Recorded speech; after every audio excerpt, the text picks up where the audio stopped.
Welcome to everyday cooking. இன்னும் எங்கள் சேனலுக்கு சப்ஸ்கிரைப் பண்ணாமல் இருக்கிறீங்களா? மறக்காமல் கிளிக் பண்ணுங்கள் சப்ஸ்கிரைப் பட்டனையும் பெல் ஐக்கானையும். எப்போது எங்களோட கனெக்டடாக இருங்க அண்ட் சப்ஸ்கிரிப்ஷன் ஃப்ரீ. இன்னைக்கு நம்ம 6 வித்தியாசமான ஸ்டார்டர்ஸ் ஆர் ஸ்நாக்ஸ் ரெசிபிஸ் எப்படி செய்யறதுன்னு பார்க்கலாம். இதில் நம்ம முதல் ரெசிபியாக பார்க்க போகிறது குழந்தைங்களுக்கு ரொம்ப ரொம்ப பிடிக்கக்கூடிய பொட்டேட்டோ சீஸ் பால்ஸ். இதுக்கு நான் ஒரு 3 மீடியம் சைஸ் உருளைக்கிழங்கு எடுத்திருக்கேன். இது ஆல்ரெடி நான் வேக வச்சு எடுத்து வச்சிருக்கேன். இதோட ஒரு பெரிய சைஸ் கேரட்டும் ஆட் பண்ணிக்கலாம். இதுவும் வேக வச்சது. உருளைக்கிழங்கையும் கேரட்டையும் வேக வச்சு ஆறுனதுக்கு அப்புறமா இந்த மாதிரி மசிங்க.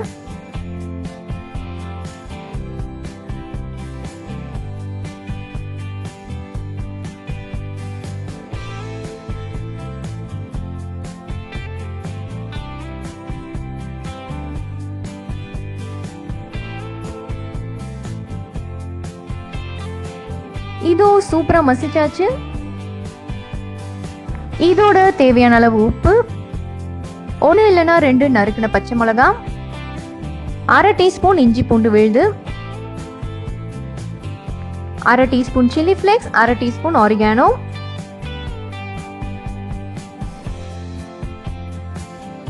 ஒரு கை நறுக்கின கொத்தமல்லி, இதோட 3 to 4 டீஸ்பூன் அளவுக்கு கார்ன்ஃபிளவர். எல்லாத்தையும் நல்லா கலந்து விடுங்க.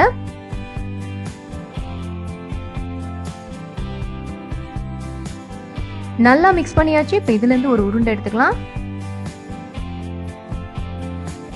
இத லைட்டா ஃபிளாட்டன் பண்ணிட்டு மொசரல்லா சீஸ் வச்சு மூட போறேன். இது மொசரல்லா சீஸ். இது ஆல்ரெடி நான் கியூபா கட் பண்ணி வச்சிருக்கேன். நல்லா க்ளோஸ் பண்ணி உருண்டை பிடிச்சுக்கோங்க. சீஸ் இல்லாம கூட நீங்க இதை உருண்டை பண்ணி அப்படியே பொரிக்கலாம். அதுவும் நல்லா தான் இருக்கும். சீஸ் போட்டிங்கன்னா இன்னும் ரொம்ப ரொம்ப நல்லா இருக்கும்.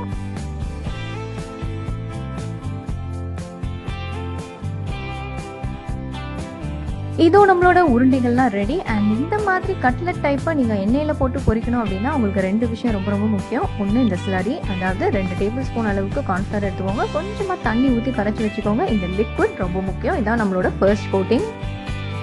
இன்னொன்று ட்ரை கோட்டிங். அதுக்கு நான் இங்கே பிரெட் க்ரம்ஸ் யூஸ் பண்ண போகிறேன்.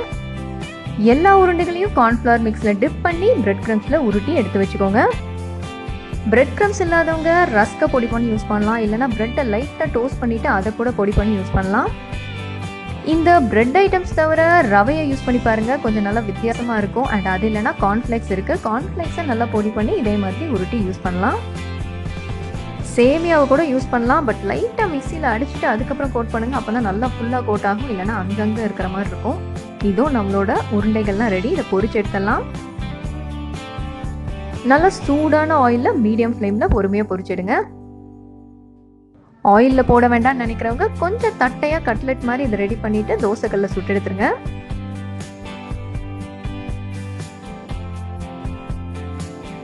ரெண்டு பக்கமும் நல்லா திருப்பி போட்டு பொன்னிறமா பொரிச்சிடுங்க.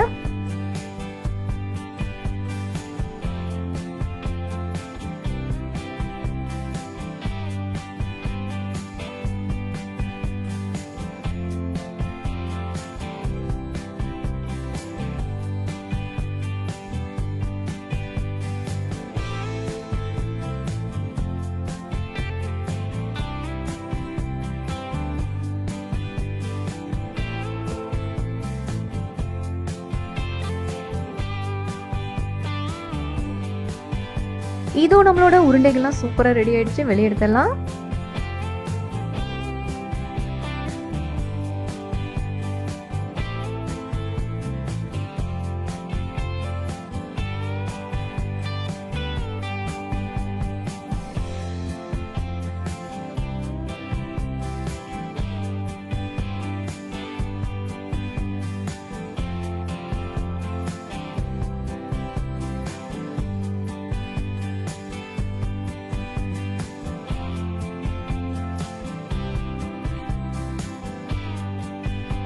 நல்லா சீஸியாக பொட்டேட்டோ பால்ஸ் ரெடி. அடுத்த ரெசிபி என்னன்னு பார்க்கலாம்.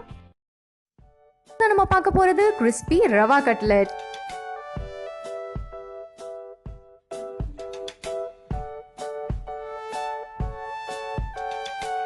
இதுக்கு ஒரு 1/2 கப் அளவுக்கு ரவை எடுத்துக்கலாம். இதை ட்ரை ரோஸ்ட் பண்ண போகிறோம். இது கொஞ்ச நேரம் ட்ரை ரோஸ்ட் பண்ணால் போதும். லைட்டாக கலர் சேஞ்ச் ஆக ஆரம்பிக்கும் போது நீங்கள் ஆஃப் பண்ணிக்கோங்க.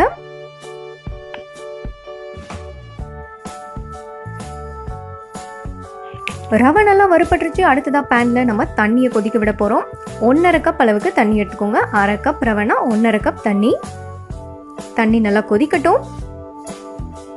தண்ணி கொதிச்சதும் கொஞ்சமாக உப்பு, ஒரு 1/4 டீஸ்பூன் அளவுக்கு மஞ்சள் தூள் இதையும் சேர்த்து நல்லா கொதிக்க விடுங்க. இதோட நம்ம இப்போ வறுத்து வச்சிருக்கிற ரவையை கொஞ்சம் கொஞ்சமாக சேர்த்து நல்லா மிக்ஸ் பண்ண போகிறோம்.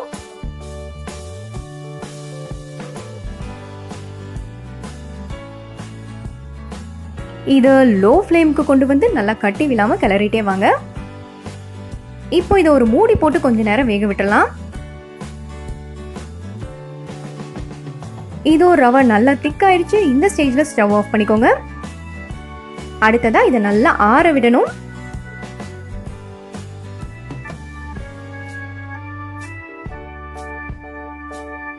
ரவை ஒரு பக்கம் ஆறட்டும். அடுத்ததாக ஒரு பெரிய சைஸ் உருளைக்கிழங்கு எடுத்துக்கலாம். இது வேக வச்ச உருளைக்கிழங்கு. வேக வச்சு நல்லா ஆற வச்சுட்டு அதுக்கப்புறம் எப்பயுமே உருளைக்கிழங்கு யூஸ் பண்ணுங்க.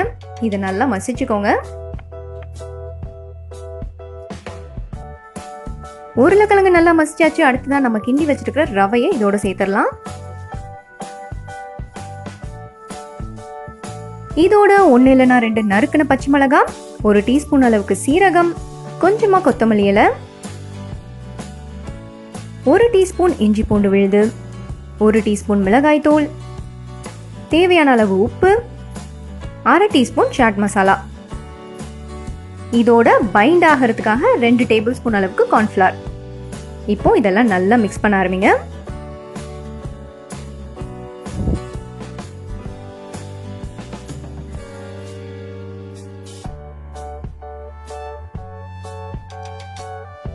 இது ஓரளவுக்கு நல்லா மிக்ஸ் பண்ணியாச்சு. அடுத்ததான் நம்ம இதை கட்லெட் மாதிரி ரவுண்ட் ரவுண்டாக தட்டாமல் ஒரு பாத்திரத்தில் ஸ்ப்ரெட் பண்ணி இதை கட் பண்ண போகிறோம். ஸோ ஒரு பாத்திரம் எடுங்க, அது கொஞ்சமாக ஆயில் விட்டு நல்லா ஸ்ப்ரெட் பண்ணிக்கோங்க.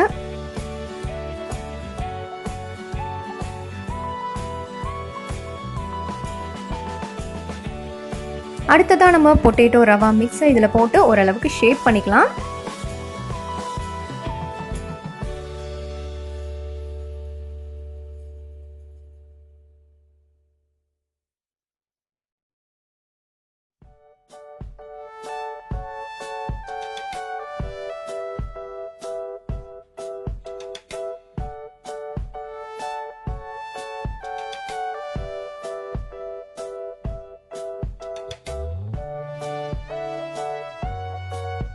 இதை நல்லா ஃப்ளாட்டன் பண்ணி கேக் மாதிரி பீஸ் போட்டாலும் சரி, இல்லை கட்லெட் மாதிரி ரவுண்ட் ரவுண்டாக தட்டி போட்டாலும் சரி, எந்த ஷேப்லேயும் இது பர்ஃபெக்டாக சூப்பர் டேஸ்ட்டில் இருக்கும்.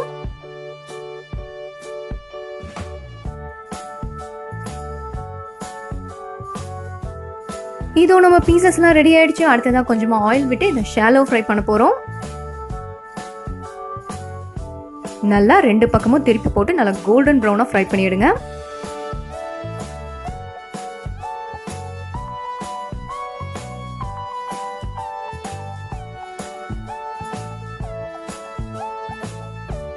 இந்த ரவா கேக் செம்ம கிறிஸ்பியாக செம்ம டேஸ்ட்டாக இருக்கும். அண்ட் கண்டிப்பாக இது எண்ணெயும் பிடிக்காது. மேலாப்பில் லைட்டாக எண்ணெய் தெரிஞ்சுது அப்படின்னா டிஷ்யூ பேப்பரில் பொரிச்ச உடனே போடுங்க. அது கொஞ்சம் இருக்கிற எண்ணெயும் அதை அப்சர்வ் பண்ணிக்கும்.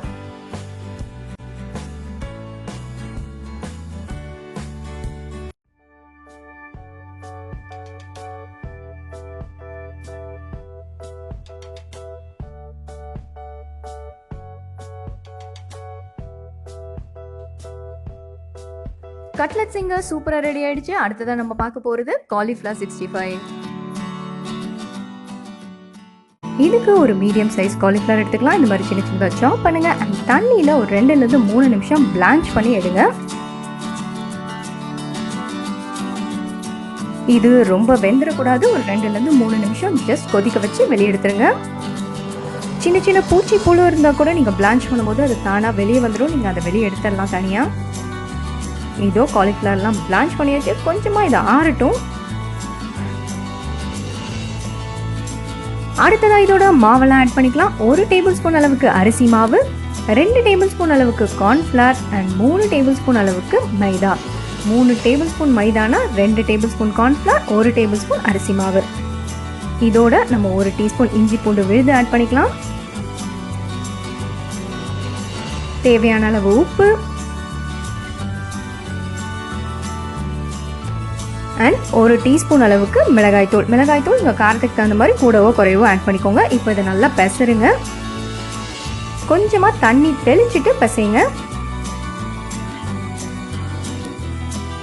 ரொம்ப தண்ணி ஆட் பண்ணிடக்கூடாது. ஸோ லைட்டாக தண்ணியை தெளிச்சிட்டு பெசறிட்டே வாங்க.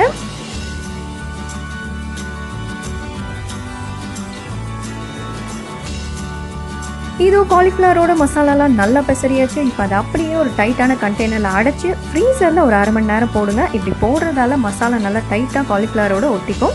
இப்போ நம்ம டீப் ஃப்ரை பண்ண வேண்டியதான் பாக்கி.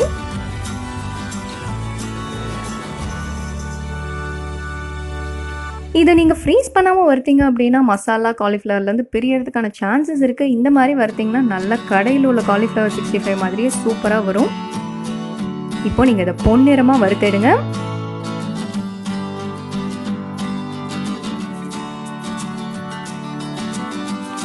இங்கே நம்மளோட காலிஃப்ளவர் 65 சூப்பராக வறுபட்டுருச்சு. இதை வெளியெடுத்தலாம்.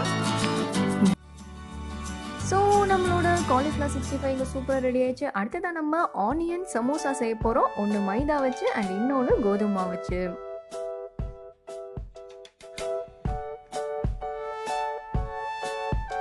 முதல்ல அதுக்கு நம்ம ஸ்டஃபிங் ரெடி பண்ணிக்கலாம். ஒரு பெரிய சைஸ் பெரிய வெங்காயத்தை நீளமா கட் பண்ணி எடுத்து வச்சுக்கோங்க. இதோட 1/4 டீஸ்பூன் மஞ்சள் தூள், 3/4 டீஸ்பூன் மிளகாய்த்தூள் காரத்துக்கு தகுந்த மாதிரி போட்டுக்கோங்க. 1/2 டீஸ்பூன் சீரக பொடி, 1/2 டீஸ்பூன் கரம் மசாலா, தேவையான அளவு உப்பு, ஒரு கையளவு கொத்தமல்லி இலை. இப்போ இதெல்லாம் நல்லா மிக்ஸ் பண்ணிக்கலாம்.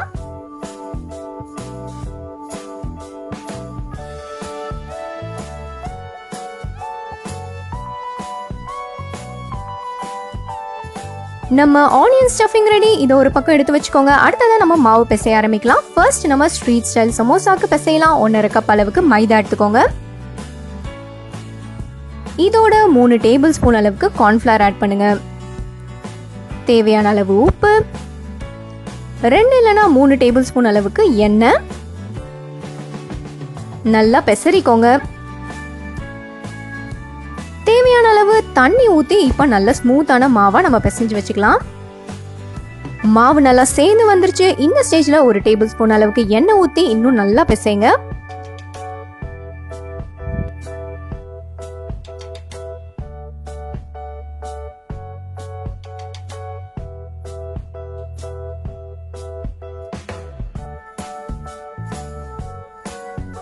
மாவு நல்லா சூப்பராக பிசைஞ்சாச்சு. இதுக்கு அடுத்ததான் நம்ம ரெஸ்ட் கொடுக்கணும். 1/2 மணி நேரமாவது ஒரு ஈரத்துணியை போட்டு மூடி இதுக்கு ரெஸ்ட் கொடுங்க.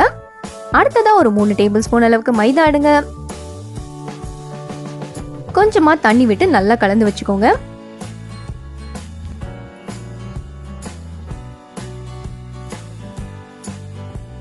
நல்லா தோசை மாவு பதத்துக்கு இதை கலந்து வச்சுக்கோங்க. இதை நம்ம கம் மாதிரி யூஸ் பண்ண போறோம். அடுத்ததான் நம்ம பிசைஞ்சு வச்சிருக்கிற மாவு ரெடி ஆயிடுச்சு. அதுல கொஞ்சமா எடுத்துக்கலாம்.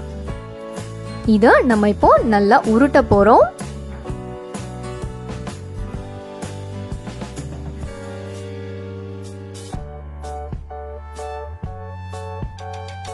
நல்லா நீல வாக்குல உருட்டுங்க. அப்பதான் நம்மளுக்கு ஷேப் பண்ண கரெக்டா இருக்கும். எவ்வளவு தூரம் இதை மெல்லிசா உருட்ட முடியுமோ அவ்வளவு தூரம் நல்லா மெல்லிசா உருட்டி ரெக்டாங்குலர் ஷேப் பண்ணுங்க.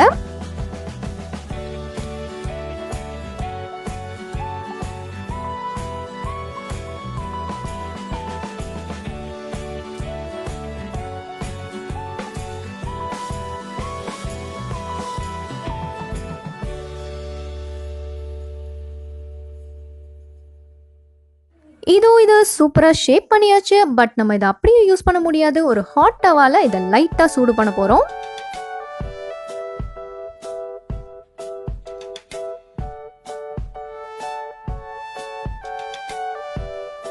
நல்ல சூடான டவால ஒரு 30 செகண்ட் ஒவ்வொரு சைடும் சுட்டுடுங்க. லைட்டா பபிள்ஸ் ஃபார்ம் ஆகும். அந்த டைம்ல நீங்க இதை வெளியே எடுத்துடலாம்.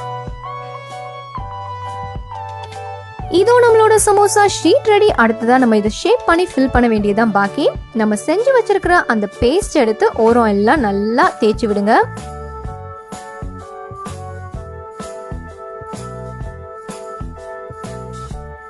இதே மாதிரி நல்லா ட்ரையாங்கிளா மடிங்க.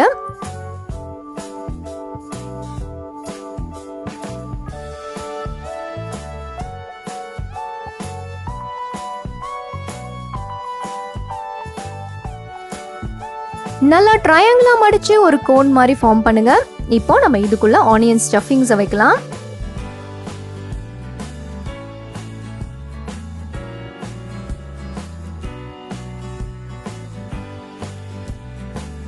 ஆனியன் ஸ்டஃப் பண்ணியாச்சு. இப்போ இன்னும் சேஃபர் சைடுக்காக நான் இன்னும் கொஞ்சம் கூட அந்த பேஸ்ட் யூஸ் பண்றேன்.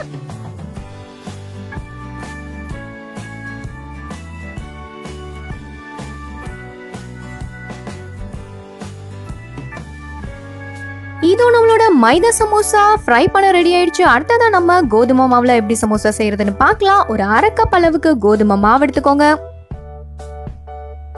இதோட ஒரு 2 டேபிள் ஸ்பூன் அளவுக்கு நல்ல சூடான எண்ணெயை ஆட் பண்ணுங்க. அடுத்ததா தேவையான அளவு உப்பு, இதை நல்லா பெசரி விட்டுக்கலாம்.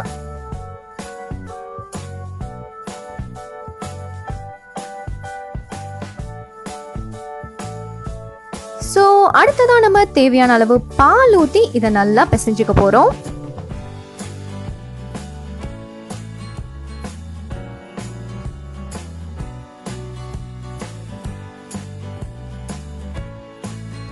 நல்லா ஸ்மூத்தா சப்பாத்தி மாவு மாதிரி பிசைஞ்சிருங்க. பால் ஊத்துறதுனால இது உங்களுக்கு மொறுமொறுன்னு வரும்.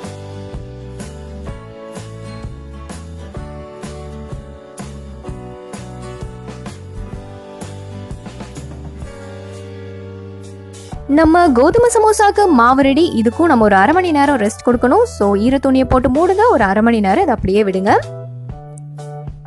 அடுத்ததா இதையும் உருட்டிக்கலாம்.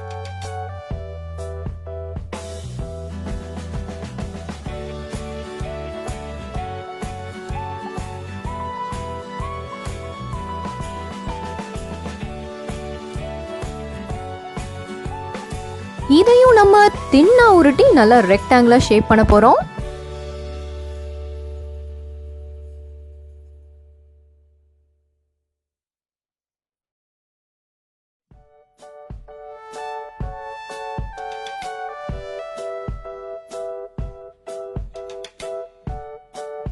உருட்டியாச்சு, ஷேப் பண்ணியாச்சு. அடுத்ததா நம்ம இதை டவால போட்டு சூடு பண்ணலாம்.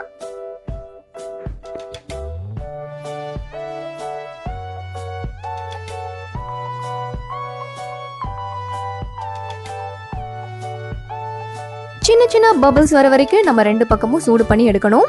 இதோ நம்மளோட ஹோல் வீட்.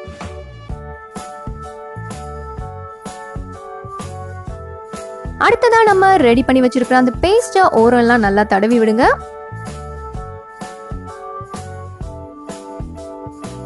இப்போ ட்ரையாங்கா மடிக்கலாம்.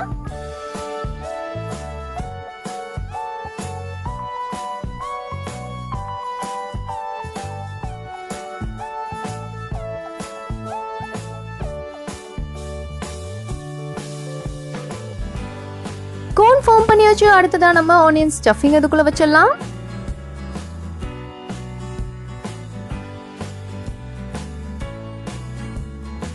ஓரெல்லாம் இன்னும் கொஞ்சம் கூட அந்த பேஸ்ட் அப்ளை பண்ணுங்க. அப்பதான் நல்லா ஒட்டும்.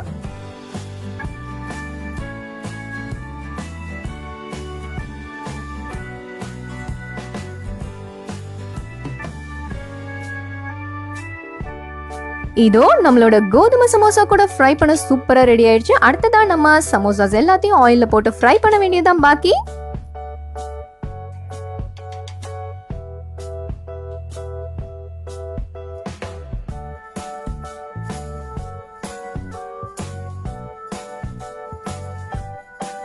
ரெண்டு பக்கமும் திருப்பி போட்டு நல்லா மொறுமொறுன்னு சுட்டிடுங்க. சூப்பரா இருக்கும் இந்த சமோசா.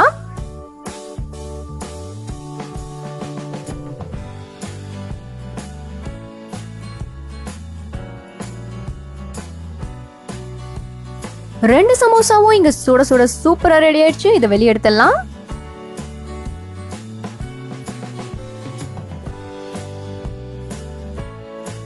இதோ நம்மளோட ஸ்ட்ரீட் ஸ்டைல் சமோசா அண்ட் இது நம்மளோட whole wheat samosa.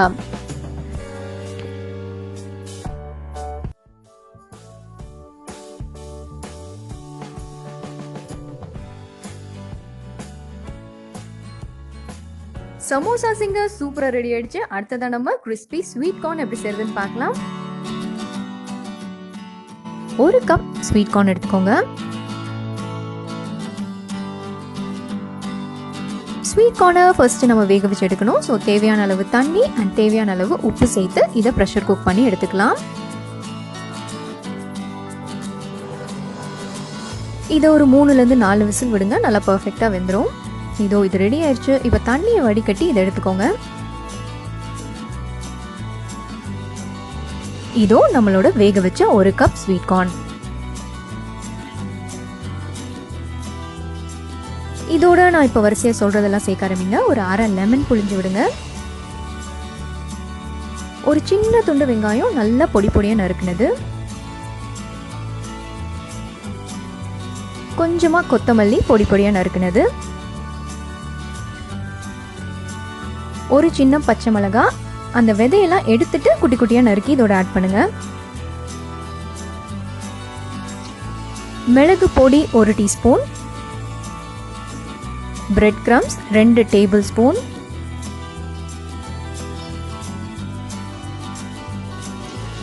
Cornflour 3 table spoon,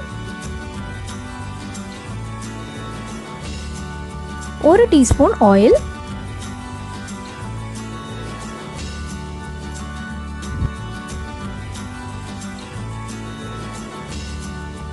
கடைசியா உப்பு போட கண்டிப்பா மறந்துடாதீங்க. ஆல்ரெடி ஸ்வீட் கார்ன்ல நம்ம உப்பு சேர்த்துருக்கோம். ஸோ அளவா பார்த்து போட்டுக்கோங்க.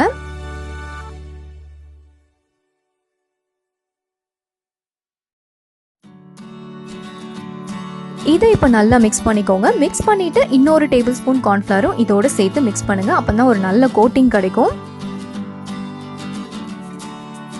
இதோ இது பர்ஃபெக்டா இப்போ வறுக்க ரெடி ஆயிடுச்சு. நல்லா ஆயில நல்லா சூடு பண்ணிட்டு இதை வறுத்து எடுத்துக்கலாம்.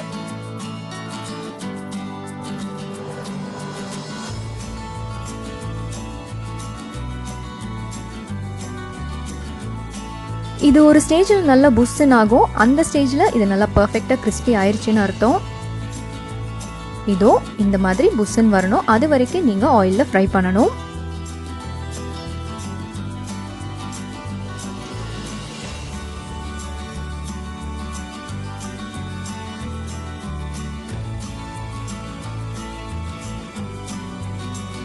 இந்த வின்டர் சீசனில் இது சாப்பிட்றதுக்கு ரொம்பவே நல்லாயிருக்கும். கண்டிப்பாக ட்ரை பண்ணி பாருங்கள்.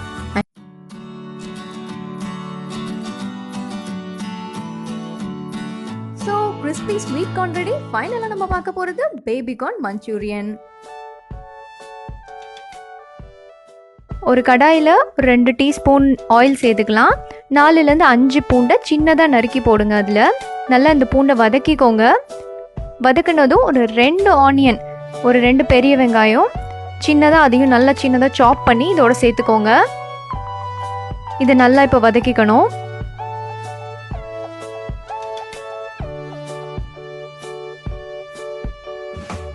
இப்போ இந்த வெங்காயம் வதங்கிறதுக்காக கொஞ்சோண்டு உப்பு சேர்த்துக்கலாம். உப்பு சேர்த்து நல்லா வதக்குங்க. ஸோ இந்த வெங்காயம் கொஞ்சம் சீக்கிரம் வதங்கிடும் உப்பு சேர்க்கறதால. இதோட ஒரு 4 tablespoon tomato sauce, 1 table spoon soya sauce add பண்ணிக்கோங்க. சோயா சாஸில் கொஞ்சம் உப்பு இருக்கும், அதனால உப்பு பார்த்து ஆட் பண்ணிக்கோங்க எப்பயுமே.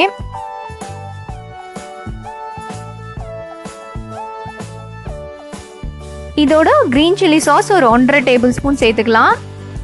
நீங்கள் இதோட நீங்கள் ரெட் சில்லி சாஸ் கூட சேர்க்கலாம். ரெட் சில்லி சாஸ் ஒரு ஸ்வீட்னஸ் தரும், அது கூட ரொம்ப நல்லாயிருக்கும் டேஸ்ட்டு. இப்போ கார்ன்ஃப்ளவர் ஒரு 1 டேபிள் ஸ்பூன், அதோட ஒரு 1/4 கப் தண்ணி, ரெண்டையும் சேர்த்து நல்லா மிக்ஸ் பண்ணி இதோட கலந்துக்கோங்க. இதை நல்லா கிளறிட்டே வாங்க.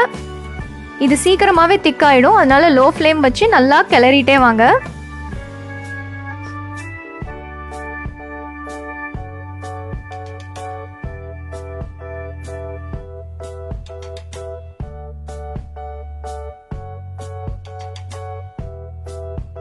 இது நல்லா ஒரு ஸ்டேஜில் பலபலன்னு வரும். பாருங்க இப்போ எப்படி இருக்குன்னு. ரொம்ப கெட்டியாக விட்டுறாதீங்க. இந்த மாதிரி நல்லா பலபலன்னு வர ஆரம்பிச்சோன்னா ஆஃப் பண்ணிடுங்க. இப்போ நம்ம பேபி கார்னை ஃப்ரை பண்ணுறதுக்கு மாவு ரெடி பண்ணிக்கலாம். 3 டேபிள் ஸ்பூன் கார்ன்ஃப்ளவர் மாவு, 3 டேபிள் ஸ்பூன் மைதா, 1 டேபிள் ஸ்பூன் அரிசி மாவு. இது கிறிஸ்பினஸ்க்காக நம்ம சேர்க்குறோம். கொஞ்சமாக ஒரு 1/2 டீஸ்பூன்லேருந்து 1 டீஸ்பூன் வரைக்கும் மிளகாத்தூள். இஞ்சி பூண்டு விழுது 1 டீஸ்பூன்.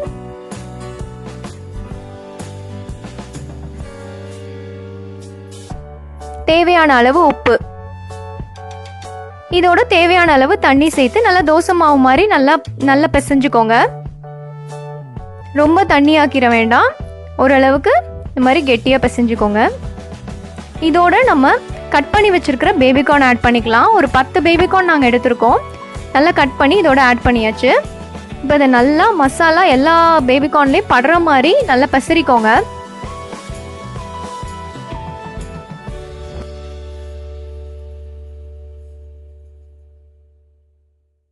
இப்போ இதை எண்ணெயில் பொரிச்சு எடுத்துடலாம். எண்ணெயில் நல்லா பொன்னிறமாக வர வரைக்கும் பொரிச்சு எடுக்கணும்.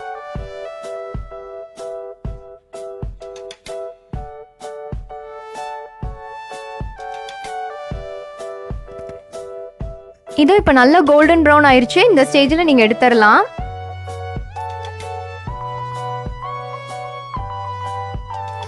இது ஆயிலேருந்து எடுத்த உடனே நம்ம ரெடி பண்ணி வச்சிருக்கிற சாஸில் போட்டுடலாம்.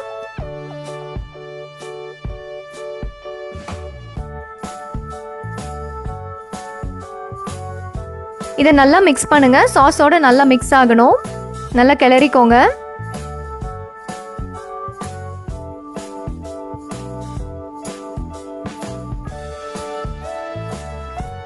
இதோட கொஞ்சம் மிளகுத்தூள் சேர்த்துக்கலாம். ஒரு 1/4லேருந்து 1/2 டீஸ்பூன் வரைக்கும் உங்கள் டேஸ்ட்டுக்கு ஏற்ற மாதிரி மிளகுத்தூள் போட்டுக்கோங்க. ரொம்ப நல்லாயிருக்கும் மிளகுத்தூள் சேர்த்தா. இதை நல்லா கிளறி இறக்குனீங்கன்னா இந்த டிஷ் ரெடி ஆயிடுச்சு. வேற ஒரு இன்ட்ரெஸ்டிங்கான ரெசிபியோட உங்களை சந்திக்கிறோம். அண்ட் மறக்காம எங்கள் சேனலுக்கு சப்ஸ்கிரைப் பண்ணுங்க.